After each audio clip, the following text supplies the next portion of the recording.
So Google just wiped out a third of their managers in the past year. Think about that. 1 out of every 3 managers gone. So is your job next? Or are we watching the death of middle management in real time? So after a long time building tech teams, I can tell you that this isn't just about Google. It's a pretty big shift that's coming for every company. So I'm going to break down some of the brutal truths about why traditional management is dying and what's replacing it. Let's jump into it today.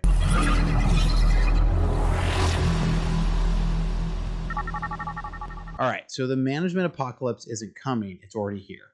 Google's massive manager purge is just the beginning. I'm going to show you exactly what's happening and why your company needs to adapt or it might get left behind, and it's particularly why you need to adapt or you might get left behind. So Google's eliminated 35% of managers overseeing small teams in the past year, execs say. A Google executive told employees last week that in the past year, the company's gotten rid of a third of its managers overseeing small teams. So, quote, "We have to be more efficient as we scale up so we don't solve everything with headcount," Google CEO Sundar Pichai says. Asked about the buyouts, executives at the meeting said that a total of 10 product areas have presented voluntary exit programs. So they've eliminated more than 1/3 of its managers, and overall, they're not really looking back on this. The 35% reduction refers to the number of managers who oversee fewer than 3 people, according to the person familiar with it. So they really got rid of these crazy small little teams that had a manager, which I kind of agree with, right? Google eliminated about 6% of its workforce in 2023 and has implemented cuts in various divisions since then. So they're still talking about that they might cut a little bit more. But regarding the buyouts, executives at Town Hall said that a total of 10 product areas have been presented voluntary exit programs. So they offered these folks a voluntary exit program as well as, and they said it's been quite successful. And they said that we can continue it, right? So I think they're going to continue to cut this, and I think we're going to see this over and over again, right? Now, and so as we look through this, the tech giant that pioneered workplace perks and management frameworks is now pioneering the ability to then thin this margin down, this stack down, and get it even smaller.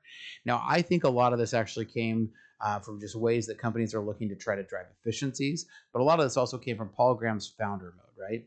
This was an essay that spread across the internet a while ago, and this was Paul Graham, and he talked about founders mode and what founders mode is, right? And he says there's 2 different types of ways to run a company, founders mode and managers mode.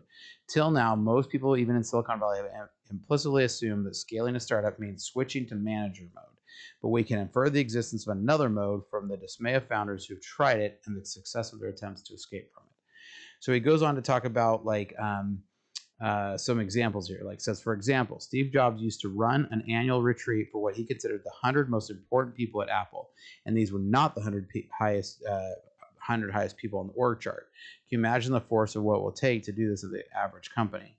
So he goes on to talk about how basically what founders mode is the actual founder and director of the company will go down into the product teams and work individually with the product teams to try to remove barriers and to try to figure out what they can do. Now, he gives a lot of other different examples, and this definitely made its rounds around the internet, right? Because traditional manager mode says that they delegate everything through layers of middle management. Founders mode says get your hands dirty at every level. So one example he gives is Brian Chesky at Airbnb discovered that following conventional management wisdom nearly destroyed his company. Founders who stayed deeply involved in details and skipped management layers are outperforming those who follow MBA playbooks. The old advice of hire good people and get out of their way is being replaced with stay obsessed with every detail that matters. So after a long time in tech, I've actually watched firsthand, and I'm a big fan of founders mode. I run my company in a very similar way. I actually have a very thin management layer where I actually have no managers. I will put leads over teams from a technical perspective where I enable them and empower them if they need to be able to make a decision. But in general, when it comes to larger decisions, those still come to me. Now, another really good example of this is Elon Musk. He's one of the ultimate founder mode practitioners, running Tesla, SpaceX, Neuralink, and X with minimal management layers. Now, he famously fires entire management teams, cuts bureaucracy to the bone, and directly engages with line-level engineers. And at X, he slashed staff by 80%, including most managers, yet the platform still runs actually much better despite what critics predicted. Now, Musk holds engineering reviews where he personally dives into technical details that most CEOs wouldn't understand. I was just, so kind of run through some of the meetings today. I was helping with an embedded software development team. I was helping with some data science and AI. I was helping with a SaaS platform a lot today. I jumped into an executive meeting, right? There's a lot of different things that I can do, and I do this following this founders mode method. So companies with fewer managers make decisions in hours instead of weeks. And I've seen this transformation a lot of times. Every management layer adds communication overhead, political maneuvering, and decision paralysis. Flat organizations iterate faster, pivot quicker, and respond to market changes before hierarchical companies can even schedule the first meeting. So small teams with direct founder involvement ship products while big companies are still trying to make PowerPoints. So in my experience, the fastest teams have always been the shortest distance between problems and problem solvers. Now, traditional management assumes employees need constant supervision. Founders mode assumes you hired adults who cared about the mission. When you eliminate managers, you're forced to hire people who can self-manage and take ownership, because that doesn't mean that you're going to be involved with those teams absolutely every day. The best managers and engineers, or excuse me, the best engineers and creators don't want to be micromanaged. They want autonomy and direct impact. So trust-based cultures attract A players, while bureaucratic cultures attract politicians and empire builders. Now, if your company has systems that aren't connected, reach out because we'd love to help. Check out startuphack.com/Spencer, and we'd love to help you come in and connect your systems. Now, middle managers at tech companies often earn between $200,000 to $500,000 a year when you factor in total compensation. Eliminating just 10 management positions can save millions of dollars annually that can be reinvested in product development. Many managers spend their time in meetings about meetings, creating work around work, generating zero customer value. The dirty secret is that most management positions exist to manage other managers, not that it create actual value. So companies are realizing that they've been paying premium salaries for coordination overhead that technology can now solve. So smart organizations and good leaders are redirecting management costs into tools, automation, and individual contributor talent.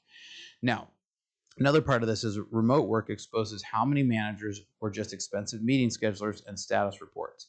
And that's part of the reason I run a full remote organization, is because I can get right down to the independent contributor right away. And I'm involved with those every day. So companies that try to create office hierarchies generally want to do it in an office. I find that generally remote work usually keeps hierarchies flatter. Now, top talent increasingly refuses to work in heavily managed environments. They want direct access to leadership, the ones who can make decisions quickly. The best engineers and designers are choosing startups and founder-led companies over corporate hierarchies. Young professionals see management positions as bureaucratic dead ends, not career advancements. So companies eliminating management layers are attracting talent that values impact over titles. Now, the prestige of being a manager is evaporating really quickly as people realize it often means less interesting work. So in my years in the industry, I've never seen as big of a shift as we're seeing right now. So the drive for efficiencies, the drive for revenue, and this founders mode that's now come out is starting to really start to drive some of these. So without managers to blame, individual contributors must own their own outcomes completely. Clear metrics and objectives replace management oversight as the primary accountability mechanism. People either deliver results or they don't. There's no hiding behind politics or processes.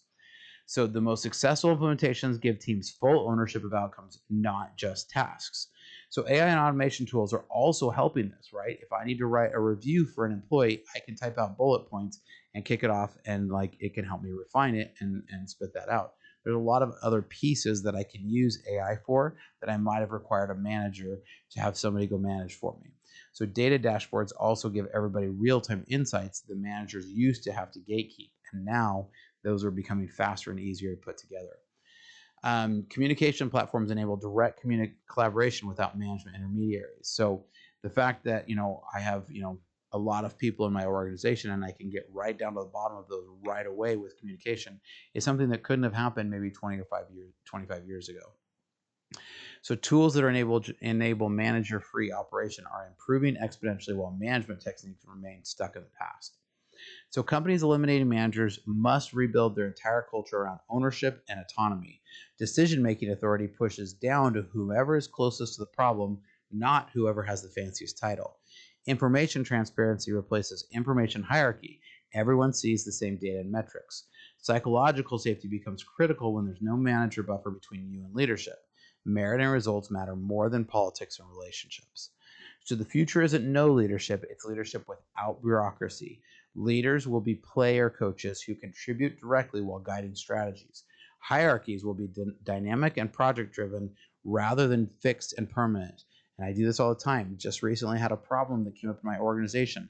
I formed a tiger team and put one of the people on lead for it. They ran the project to completion in 4 days. This little piece went to production, it fixed the problem, and we were off and running. This is an example of where I jumped in, I organized this team, which I pulled from some of the other teams, and I organized it and we landed it quickly. Companies will organize around missions and problems rather than departments and reporting structures. The most valuable leaders will be those who can inspire without authority and coordinate without control. And so we're witnessing the death of management, but the rebirth of true leadership. Now, curious to hear your guys' thoughts. Do you agree? Do you disagree? Do you guys think I'm crazy? Leave a comment down below and make sure you like and subscribe. Here at Startup Hack, we love to train software developers as well as build custom software solutions for companies. So check out startuphack.com/Spencer and here's some great information about our services. Hi, I'm Spencer, a fractional CTO. With over a decade of executive leadership and 25 years in software development, I've transformed technology teams and products for businesses just like yours. As your fractional CTO, you get the strategic guidance of a seasoned technology executive without the full-time commitment. Perfect for companies ready to leverage cutting-edge technology without expanding headcount. My team at Startup Hack has already built advanced AI agents for small and medium businesses, automating complex workflows and delivering advanced ROI to human workflows. We specialize in creating custom software that connects your systems into a single coherent technology ecosystem. Our development approach focuses on tangible business outcomes. For one client, we developed AI-powered workflows that cut days off of human processes. For another company, by connecting multiple systems, we reduced processing time to increase their ROI by over 75%. We don't just write code, we architect solutions that scale. Whether you need cloud system architecture, data integration between legacy systems, or custom AI agents that automate your unique business processes, my team delivers results that exceed your expectations. Having led technology for a lot of companies and launched 7 successful brands of my own, I bring battle-tested expertise to your business challenges. Our specialty is turning technological complexity into business advantage. So if you're ready to harness the power of AI and custom software to drive your business forward, let's connect. Together, we'll build technology that doesn't just solve today's problems, it positions you for tomorrow's opportunities. Technology leadership, decades of experience, AI powered. Reach out today and we can help you. Check out startuphack.com/Spencer.